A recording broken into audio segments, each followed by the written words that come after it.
देखिए, अगर जीभ भास से हमें बाहर निकलना है तो हमें आंतरिक यात्रा को पूर्ण करना होता है। जब तक हमारी आंतरिक यात्रा पूर्ण नहीं होती है, आप जीभ भास से बाहर नहीं हो सकते हैं। शरीर से बाहर हो सकते हैं, परंतु जीभ भास से आप बाहर नहीं हो सकते हैं। जीभ भास से बाहर होने के लिए 10वें स्थान तक पहुंचना होता है, यानी 7 सीढ़ियों को पार करना होता है। जब तक ये 7 सीढ़ियों का सफर आपका पूरा नहीं होता है, जीभ भास से आप बाहर नहीं हो सकते हैं। जीभ भास से बाहर निकलने के लिए कठोर साधनाएं करनी पड़ती हैं, कठोर तप करना पड़ता है। उससे पहले अपने आप को नियम और संयम में रख करके तैयार करना होता है। जब हम 7 सीढ़ियों को पार कर लेते हैं तो जीभ भास से परे हो जाते हैं। वास्तव में अंतिम लक्ष्य या अंतिम सीढ़ी 7वां स्थान ही है। देखिए, ऐसा है, इसे मैं विस्तार से बताता हूं, फिर आपके समझ में आएगा। जो आप भजन करते हैं, भजन में अंदर अनुभव महसूस करते हैं। मैं भजन कर रहा हूं, मैं अंदर में देव दर्शन कर रहा हूं, मुझे देवताओं की प्राप्ति हो रही है, मुझे सिद्धि प्राप्त हो रही है, मुझे कुछ आकृतियां मिल रही हैं, मैंने बहुत सारे प्रकाशों को देखा है, मैंने ब्रह्मांड की अनुभूति की है, मैंने सूर्य के दर्शन किए हैं, मैंने शिव के दर्शन किए हैं। यानी मैं भजन कर रहा हूं, भजन में अब मैं अंदर में प्रवेश कर रहा हूं, मैं भजन बंद कर रहा हूं, अब मैं बाहर आ रहा हूं। ये सब जीभ भास ही है। ये क्या है? ये समस्त अनुभूतियां जीभ भास ही है। इसी को हम जीभ भास कहते हैं। यानी जब तक हमारे साथ कर्तापन जुड़ा होता है, तब तक हमें जीभ भास ही होता है। ये जीभ भास में ही कर्तापन की धारणा रहती है। भय जो हमें अंदर में या बाहर में भय की जो स्थिति बनती है, वास्तव में जीव अवस्था की ही स्थिति होती है। इसलिए आपको भजन में भी भय ही लगता है। ये जीव की अवस्था कब तक रहती, यानी जीव रूपी जो भास है कब तक रहता है? आंतरिक अवस्था की बात करूं, जब तक आप स्वयं को ये देखते हो कि मेरी यात्रा हो रही है, मैं यात्रा करते हुए ऊपर को जा रहा हूं, ये सब जीव भास ही है। कुंडलिनी के माध्यम से, यानी कुंडलिनी शक्ति को मूलाधार चक्र से जागृत करते हैं। कुंडलिनी शक्ति यही औंधे मुंह लेटी हुई होती है। जब इसे यहां से उठा करके साथ में शून्य तक पहुंच जाती है, या इसको उठा करके एक विशेष विधि से ऊपर तक ले जाते हैं, यही ऊर्जा शक्ति जब हमारे 7वें स्थान को टच करती है, यहां तक आपका जीभ भास ही है। जब हम सहसार को पार कर देते हैं, 10वें द्वार के उस तरफ चले जाते हैं, शून्य नेत्र में चले जाते हैं, फिर हमारा जीभ भास चैतन्य भास हो जाता है।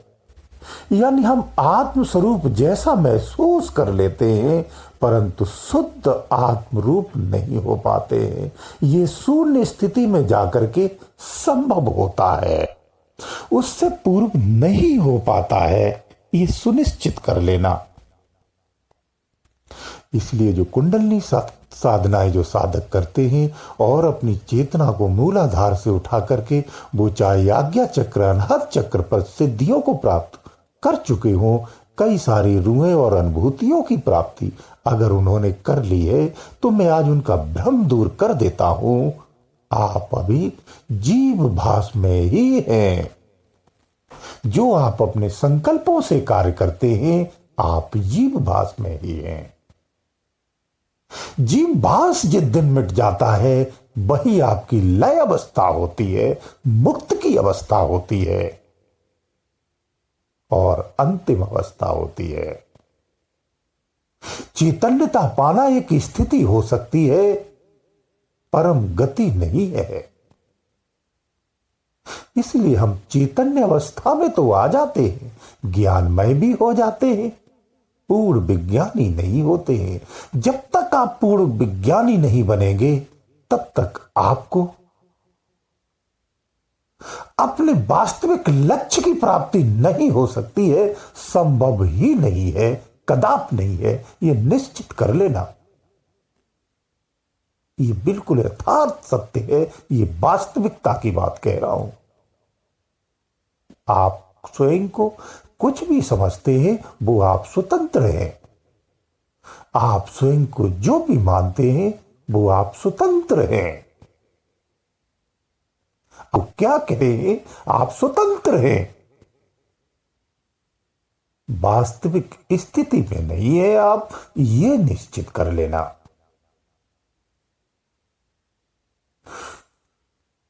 कोई भी साधना 10वें द्वार तक अगर आप पार नहीं करते हो तो वो साधनाएं अधूरी हैं, व्यर्थ ही रह जाती हैं, नाकाम भी कह सकते हैं, असफल भी कह सकते हैं। वास्तविक लक्ष्य की जो प्राप्ति है वो 10वें द्वार के पार है, यानी शरीर के पार निकलना ही जीव भास से पार निकलना होता है। तब तक जड़ जीवन ही कहा जाता है, या जीव का जो जड़ भाव है वही रहता है। चेतन भाव तो शरीर के बाहर निकलने पर होता है, वो चेतन अवस्था होती है, वास्तव में शुद्ध चेतन अवस्था होती है। वहां ज्ञानमय अवस्था होती है और कुछ विज्ञानमय अवस्था होती है। शरीर से निकलना इतना आसान नहीं है। इसलिए कहता हूं, जब आप अपने गुरु को चुनते हो या गुरु को बनाते हो, किसी धारणाओं के अनुसार नहीं बनाना चाहिए। किसी ज्ञान पद्धति से सीख करके उन धारणाओं के आधार पर गुरु को नहीं चुनना चाहिए, क्योंकि उन धारणाओं पे आपका गुरु खरा उतरने वाला नहीं है। यह अटल सत्य है, लिख लेना आज से ही। मैं स्पष्ट कर देता हूं, गुरु आपकी धारणाओं के परे होता है। जो आप सोचते हो, जो आप मानते हो, जो आप जानते हो, उसकी शिक्षा उसके परे होती है। उसे आप नहीं जान सकते हैं। उसे जब आप उसके बताए हुए मार्ग पर चलेंगे और फिजिकल उस मार्ग पर चलेंगे तो उन चीजों को अनुभूति करेंगे। यह यथार्थ सत्य है। तभी आप वास्तविकता को जान सकते हैं। धारणाओं में बनाए हुए गुरु भी आप उनसे पूर्ण लाभ नहीं ले सकते हो। आप वास्तविकता से फिर भी वंचित होने वाले हो, यह निश्चित कर लेना। इसलिए निस्वार्थ भाव से ही गुरु को चुना जाता है। गुरु चेतन गुरु होना चाहिए। जो चेतन गुरु होता है उसे निस्वार्थ भाव में ही स्वीकार करना चाहिए, क्योंकि वो गुरु भी जिस दिन तुम्हें चुनेगा वो निस्वार्थ ही चुनेगा। ये रूहानी संबंध होते हैं जो साधक अंदर में पूर्व से उतरे हुए हैं। ये इस बात की गहराई को वो समझ सकते हैं कि मैं क्या कह रहा हूं और किन संबंधों की बात कर रहा हूं। ये अद्भुत संबंध होते हैं जो एक बार जुड़ जाता है फिर वो जीवन में नहीं, युगों युगों में नहीं, युगों के परे के संबंध हो जाते हैं, समय के परे के संबंध हो जाते हैं। वो संबंध फिर कभी भी विच्छेद नहीं होते हैं। इसलिए गुरु निस्वार्थ भाव से चुनना चाहिए।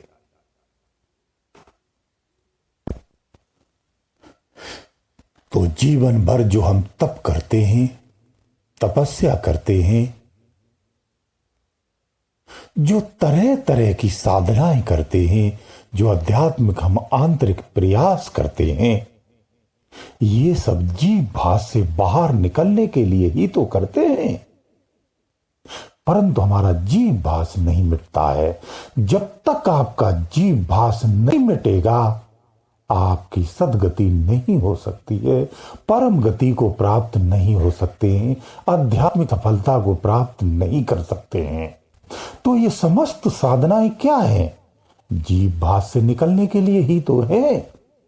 हमारी प्रारंभिक से लेकर के अवस्था अंत तक जीव भास में ही होती है। गुरु भी हम चुनते तो जीव भास में चुनते। ये संसार जो जी रहे जीव भास में करते हैं, जीते हैं।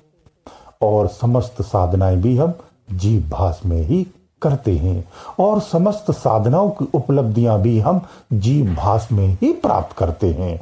यानी सात में शून्य तक की जितनी भी उपलब्धियां हैं वो सब जीव भास में ही आती हैं। शरीर से बाहर निकलना पड़ेगा। शरीर से बाहर निकलने के लिए स्वयं को मारना पड़ता है। इसी को संतजन अलग अलग भाषा में कह देते हैं, यानी संसार त्यागना पड़ता है। जीव सत्ता को त्यागना पड़ता है। अंतर में बसी हुई जो जीव सत्ता है उन सबको त्याग करके, छोड़ करके आगे जो चला जाता है वही उस वास्तविकता को जान पाता है। और जो वास्तविकता को जान लेता है वही जीव भास से बाहर हो पाता है, जीव सत्ता को त्याग देता है। साधारणतम भाषा में ये भी विद्वान कहते हैं कि जो अपने वास्तविक स्वरूप को यानी निज स्वरूप को जो जान जाता है वो जीव भास से परे हो जाता है। ये भी बात सत्य है, लेकिन जब आप फिजिकल होते हैं और वास्तविक आत्मिक भाव को जानते हैं वो शरीर के बाहर ही होता है। यानी इस 10वें द्वार को जब आप पार करेंगे तो अपने वास्तविक आत्म स्वरूप को भली भांत जान जाते हैं। जब आप अपने आत्म स्वरूप को जानते हैं तो आपकी विज्ञानमय अवस्था हो जाती है, ज्ञान के भी परे अवस्था आ जाती है। वही चेतन अवस्था होती है। उस अवस्था को पाने के लिए ही हमें समस्त साधनाएं और कठोर से कठोर साधनाएं करनी पड़ती हैं।